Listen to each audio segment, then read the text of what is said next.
തങ്ങളോടൊപ്പമാണെങ്കിൽ വിശുദ്ധരും തങ്ങളോടൊപ്പമില്ലെങ്കിൽ അവർ അശുദ്ധരുമാണ് എന്നതാണ് കമ്മ്യൂണിസ്റ്റ് നിലപാട്. വോട്ട് ചെയ്തുകൊണ്ടോ മുന്നണിയിൽ പ്രവേശിച്ചുകൊണ്ടോ കൂടെ നിൽക്കാൻ ആരെങ്കിലും ഒരുക്കമാണെങ്കിൽ അവരാരു തന്നെ ആയാലും അവരോടൊപ്പം പ്രവർത്തിക്കുകയും കൂടെ ഉണ്ടാവുകയില്ല എന്ന് കാണുമ്പോൾ അവരെ പൈശാചികവൽക്കരിക്കുകയും ചെയ്യുക എന്ന ഒട്ടും ജനാധിപത്യപരമല്ലാത്ത സമീപനം. ഇവിടെ ജമാഅത്തെ ഇസ്ലാമി എന്ന പ്രസ്ഥാനത്തെ RSSനോട് ഉപമിച്ചുകൊണ്ട് മുസ്ലിം RSS ആണ് ജമാഅത്തെ ഇസ്ലാമി എന്ന് ചില സഖാക്കൾ പത്രമാധ്യമങ്ങളിലെ ചാനലുകളിലെ ചർച്ചകളിൽ പറയുന്നത് കേൾക്കുകയുണ്ടായി. അതുമായി ബന്ധപ്പെട്ട് ചില കാര്യങ്ങളാണ് ഈ വീഡിയോയിൽ പറയുന്നത്. RSS പ്രവർത്തിക്കുന്നത് ഹൈന്ദവ രാഷ്ട്രത്തിനു വേണ്ടിയാണ്. ജമാഅത്തെ ഇസ്ലാമിയുടെ ലക്ഷ്യം ഇസ്ലാമിക രാഷ്ട്രമാണ്. അപ്പോൾ ഹിന്ദു പക്ഷത്തെ RSS, ഇസ്ലാമിക പക്ഷത്ത് ജമാഅത്തെ ഇസ്ലാമി, ഇങ്ങനെയാണ് അവർ സമവാക്യം ഉണ്ടാക്കുന്നത്. യഥാർത്ഥത്തിൽ ജമാഅത്തെ ഇസ്ലാമിക്ക് അച്ചടിച്ച് വിതരണം ചെയ്യുന്ന അതിൻ്റെ ഭരണഘടനയുണ്ട്. അതിൽ ജമാഅത്തെ ഇസ്ലാമി അതിൻ്റെ ലക്ഷ്യം എന്താണ് എന്ന് വ്യക്തമാക്കിയിട്ടുണ്ട്. ആർക്കും അത് വാങ്ങി വായിക്കാം. ഇന്ത്യയെ ഇസ്ലാമിക രാഷ്ട്രമാക്കുക എന്നതാണ് ജമാഅത്തെ ഇസ്ലാമിയുടെ ലക്ഷ്യം എന്ന് ജമാഅത്തെ ഇസ്ലാമി പറഞ്ഞിട്ടില്ല. ഇസ്ലാം എന്ന് പറയുന്നത് ഒരു സമ്പൂർണമായ ജീവിത വ്യവസ്ഥയാണ്. അത് വ്യക്തി തലം മുതൽ സാമൂഹികവും രാഷ്ട്രീയവുമൊക്കെ ആയിട്ടുള്ള ഒരു മനുഷ്യൻ ഇടപെടുന്ന എല്ലാ മേഖലകളിലേക്കും സന്മാർഗം നൽകുന്നുണ്ട്. അപ്പോൾ അതിൽ ക്ഷേമരാഷ്ട്രത്തെക്കുറിച്ച് പറയുന്നുണ്ട്. അതാണ് ജമാഅത്തെ ഇസ്ലാമി പ്രബോധനം ചെയ്തുകൊണ്ടിരിക്കുന്നത്. വ്യക്തികളുടെ സംസ്കരണം, കുടുംബത്തിൻ്റെ സംസ്കരണം, സമൂഹത്തിൻ്റെ സംസ്കരണം, സാമ്പത്തിക, സാംസ്കാരിക, രാഷ്ട്രീയ രംഗത്തൊക്കെയുള്ള സംസ്കരണം, ഇതാണ് ജമാഅത്തെ ഇസ്ലാമി മുന്നോട്ട് വെക്കുന്നത്. അത് മതരാഷ്ട്രമല്ല. മതരാഷ്ട്രത്തെ സംബന്ധിച്ച് സയ്യിദ് അബുൽ അല മൗദൂദി എന്താണ് പറഞ്ഞിട്ടുള്ളത് എന്ന് നമുക്ക് നോക്കാം. ഇസ്ലാമിൻ്റെ രാഷ്ട്രീയ സിദ്ധാന്തം എന്ന അബുൽ അല മൗദൂദി എഴുതിയിട്ടുള്ള പുസ്തകമാണ് എൻ്റെ കയ്യിൽ ഉള്ളത്. അതിൽ അദ്ദേഹം പറയുകയാണ്, ദൈവിക രാഷ്ട്രത്തിന് ഇംഗ്ലീഷിൽ തിയോക്രസി എന്നാണ് പൊതുവെ പറയാറുള്ളത്. എന്നാൽ യൂറോപ്യർക്ക് സുപരിചിതമായ തിയോക്രസിയും ഇസ്ലാമിലെ തിയോക്രസിയും കടലും കടലാടിയും തമ്മിലുള്ള അന്തരമുണ്ട്.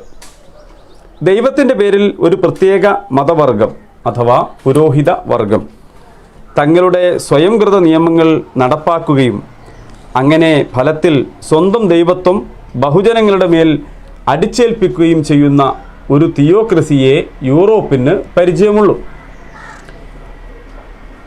എന്നിട്ട് അദ്ദേഹം പറയാണ്, അങ്ങനെ ഉള്ള ഒരു രാഷ്ട്രം, അതിന് ദൈവിക രാഷ്ട്രം എന്നല്ല പൈശാചിക രാഷ്ട്രം എന്നാണ് അത്തരം ഭരണകൂടങ്ങൾക്ക് ഉചിതമായ പേര്.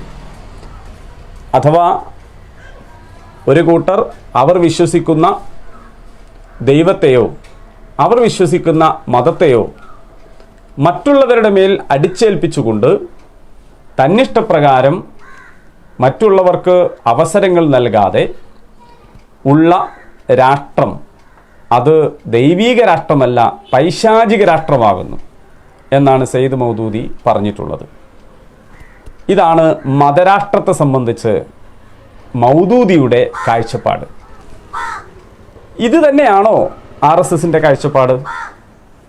മറ്റുള്ളവർക്കെല്ലാം അവസരം നൽകുന്ന, എല്ലാവരെയും കൂടെ നിർത്തുന്ന, എല്ലാവർക്കും സ്വാതന്ത്ര്യമുണ്ടാകുന്ന ഒരു രാഷ്ട്ര കാഴ്ചപ്പാടാണ് RSSനുള്ളത് എന്നാണോ കമ്മ്യൂണിസ്റ്റ് സുഹൃത്തുക്കൾ പറയുന്നത്?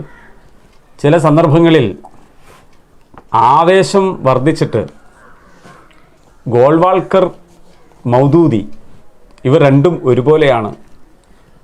മുസ്ലിങ്ങൾക്കിടയിലുള്ള ഗോൾവാൾക്കറാണ് മൗദൂദി, ഹൈന്ദവർക്കിടയിലുള്ള മൗദൂദിയാണ് ഗോൾവാൾക്കർ എന്നൊക്കെ ചില ആളുകൾ പറഞ്ഞു കളയും.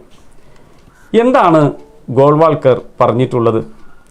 ഹിന്ദുസ് ഹൈന്ദവരെ അഭിസംബോധന ചെയ്തുകൊണ്ട് പറയുകയാണ്, don't waste our energy fighting the British, save your energy to fight our internal enemies. വെറുതെ നിങ്ങളുടെ ശക്തി എന്ത് ചെയ്യരുത്? ബ്രിട്ടീഷുകാർക്കെതിരെ സമരം ചെയ്തുകൊണ്ട് നമ്മുടെ ശക്തി വെറുതെ കളയരുത്, നമ്മുടെ എനർജി വേസ്റ്റ് ചെയ്യരുത്. നമ്മുടെ എനർജി നാം ചെലവഴിക്കേണ്ടത് നമ്മുടെ ആഭ്യന്തര ശത്രുക്കൾക്കെതിരിലാണ്. That are Muslims, Christians and communist. അതാരൊക്കെയാണ്? അത് മുസ്ലിങ്ങളും ക്രൈസ്തവരും കമ്മ്യൂണിസ്റ്റുകളുമാണ്. അഥവാ ഈ രാജ്യത്തിനകത്ത് തന്നെയുള്ള ശത്രുക്കളാണ്, അവരെയാണ് നാം പുറത്താക്കേണ്ടത്, കൈകാര്യം ചെയ്യേണ്ടത് എന്ന് ഗോൾവാൾക്കർ പറയുന്നു. എന്നാൽ സയ്യിദ് മൗദൂദി പറയുന്നത് കേൾക്കുക. മതേതരത്വം, ദേശീയത്വം, ജനാധിപത്യം, ഒരു താത്വിക വിശകലനം എന്ന മൗദൂദിയുടെ പുസ്തകമാണ്. അതിൽ നിന്നാണ് ഞാൻ വായിക്കുന്നത്. നാടുവാഴി മേധാവിത്വത്തോടും വർഗപരമായ അവകാശത്തോടും നമുക്ക് തീർത്താൽ തീരാത്ത അമർഷമുണ്ട്. ആധുനിക കാലത്തെ ഏറ്റവും വലിയ ഒരു ജനാധിപത്യവാദിക്കുണ്ടാവുന്നത്ര അമർഷം. സാമൂഹിക ജീവിതത്തിൽ എല്ലാ ഓരോരുത്തർക്കും തുല്യാവകാശവും തുല്യ നിലപാടും തുല്യ അവസരവും ലഭിക്കണമെന്ന് നമുക്ക് വലിയ ശാഠ്യമുണ്ട്. ഒരു പാശ്ചാത്യൻ ജനാധിപത്യവാദിക്കുള്ളത്ര ശാഠ്യം. ദേശവാസികളുടെ സ്വതന്ത്രവും നിർബാധവുമായ ഹിതാനുസാരമായിരിക്കണം ഗവൺമെൻറ്റിൻ്റെ ഭരണനിർവഹണവും ഭരണാധികാരികളുടെ തെരഞ്ഞെടുപ്പും എന്നതിനെ സംബന്ധിച്ചിടത്തോളം നമുക്ക് എതിരഭിപ്രായം ഇല്ല. പ്രജകൾക്ക് അഭിപ്രായ സ്വാതന്ത്ര്യവും സംഘടനാ സ്വാതന്ത്ര്യവും പ്രക്ഷോഭണ സ്വാതന്ത്ര്യവും ഇല്ലാത്തതോ, ജനനത്തെയും ജാതിയെയും പാരമ്പര്യത്തെയും വർഗപരതയെയും ആധാരമാക്കിയുള്ള പ്രത്യേക അവകാശങ്ങളും പ്രത്യേക പ്രതിബന്ധങ്ങളുമുള്ളതോ ആയ ഒരു ജീവിത വ്യവസ്ഥിതിയെ നാം ഒരിക്കലും അനുകൂലിക്കുന്നില്ല. ഗോൾവാൾക്കർ പറയുന്നത് ബ്രിട്ടീഷ് സാമ്രാജ്യത്വമല്ല നമ്മുടെ ശത്രു, അവരെയല്ല നാം തോൽപ്പിക്കേണ്ടത്. നാം തോൽപ്പിക്കേണ്ടത് മുസ്ലിങ്ങളെയും ക്രൈസ്തവരെയും കമ്മ്യൂണിസ്റ്റുകളെയുമാണ് എന്ന്. സയ്യിദ് മൗദൂദി പറയുന്നു, എല്ലാവർക്കും തുല്യ അവസരമുണ്ടാകണം, തുല്യ പ്രാതിനിധ്യമുണ്ടാകണം, എല്ലാവർക്കും സ്വാതന്ത്ര്യമുണ്ടാകണം, അഭിപ്രായ സ്വാതന്ത്ര്യം വേണം, സംഘടനാ സ്വാതന്ത്ര്യം വേണം, പ്രക്ഷോഭണ സ്വാതന്ത്ര്യം വേണം എന്ന് മൗദൂദി പറയുന്നു. അപ്പോൾ എവിടെയാണ് മൗദൂദിയും ഗോൾവാൾക്കറും ഒരുപോലെയാകുന്നത്? മുമ്പ് ഒരു യൂണിവേഴ്സിറ്റി ക്യാമ്പസിൽ വിദ്യാർത്ഥികൾക്കിടയിൽ പുകവലി ശീലം അധികരിച്ചപ്പോൾ ബന്ധപ്പെട്ടവർ എഴുതി വെച്ചു പോലും പുകവലി വ്യഭിചാരത്തെ പോലെയാണ് എന്ന്. എഴുതി വെച്ചവർ ഉദ്ദേശിച്ചത് അത്രയും ഗൗരവപ്പെട്ട ഒരു തെറ്റാണ് പുകവലി എന്ന് മനസ്സിലാക്കി പുകവലി ശീലം ഒഴിവാക്കണമെന്നാണ്. പക്ഷേ പല കുട്ടികളും അതിനെ വായിച്ചത് വ്യഭിചാരം എന്ന് പറയുന്നത് ഒരു സിഗരറ്റ് വലിക്കുന്നത് പോലെ നിസ്സാരമാണ് എന്നാണ്. ഇവിടെ മുസ്ലിം RSS ആണ് ജമാഅത്തെ ഇസ്ലാമി എന്ന് പറയുമ്പോൾ ജമാഅത്തെ ഇസ്ലാമിയുടെ വോട്ടോ പിന്തുണയോ കിട്ടാത്തതിൻ്റെ കെറിവ് തീർക്കാനാണ് അത് പറയുന്നവർ അങ്ങനെ പറയുന്നത്. എന്നാൽ പൊതുജനങ്ങൾക്കിടയിൽ ചിലരെങ്കിലും തെറ്റിദ്ധരിക്കും,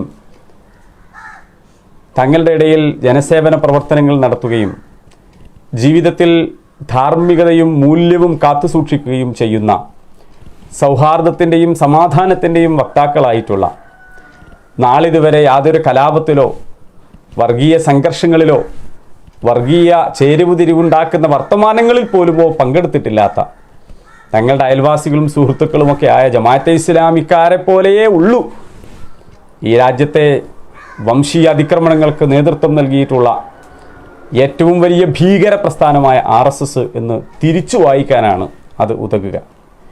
അത്തരമൊരു വായനയുടെ ദോഷമുണ്ടാകുന്നത് ഗോൾവാൾക്കർ തന്നെ നിശ്ചയിച്ചു വച്ചിട്ടുള്ള ശത്രുക്കൾ, മുസ്ലിങ്ങൾ, ക്രൈസ്തവർ, കമ്മ്യൂണിസ്റ്റുകൾ, പിന്നീട് ജാതിയിൽ താഴ്ത്തപ്പെട്ടവർ, അതുപോലെയുള്ള ദലിതുകൾ, അങ്ങനെയുള്ള എല്ലാ വിഭാഗം ആളുകൾക്കും ആയിരിക്കും അതിൻ്റെ ദോഷം സഹിക്കേണ്ടി വരിക എന്ന് നാം തിരിച്ചറിഞ്ഞാൽ അത് നല്ലതാണ്. ഒന്നുകൂടി പറയട്ടെ, ഇടതുപക്ഷത്തുള്ള സുഹൃത്തുക്കൾക്ക് മറക്കാൻ പാടില്ലാത്ത ഒരു പേരുണ്ട്. സഖാവ് ഡോക്ടർ TK രാമചന്ദ്രൻ.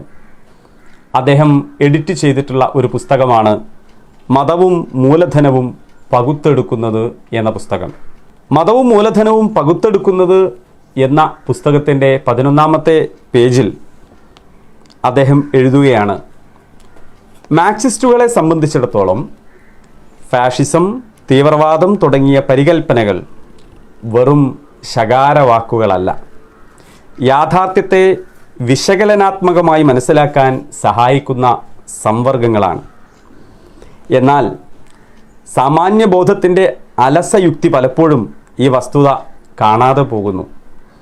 മാറാട് സംഭവത്തിൻ്റെ പശ്ചാത്തലത്തിൽ ഒരു സെക്കുലർ ചിന്തകനായി അറിയപ്പെടുന്ന പ്രൊഫസർ ഹമീദ് ചെന്നമംഗലൂർ എഴുത്തിലും പ്രസംഗങ്ങളിലുമായി ഉയർത്തിയിട്ടുള്ള വിചിത്രവാദങ്ങൾ ഈ പശ്ചാത്തലത്തിലാണ് പരിശോധിക്കേണ്ടത്.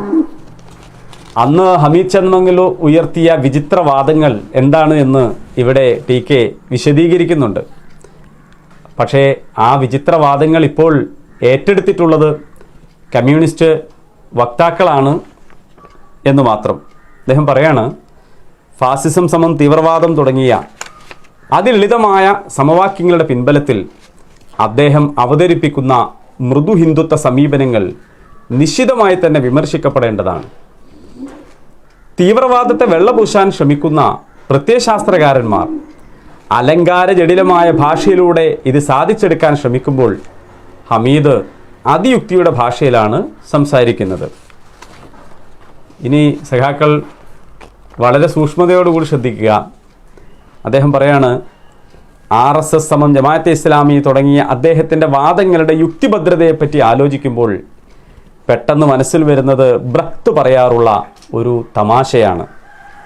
When we say you are formally right, we actually mean you are really wrong.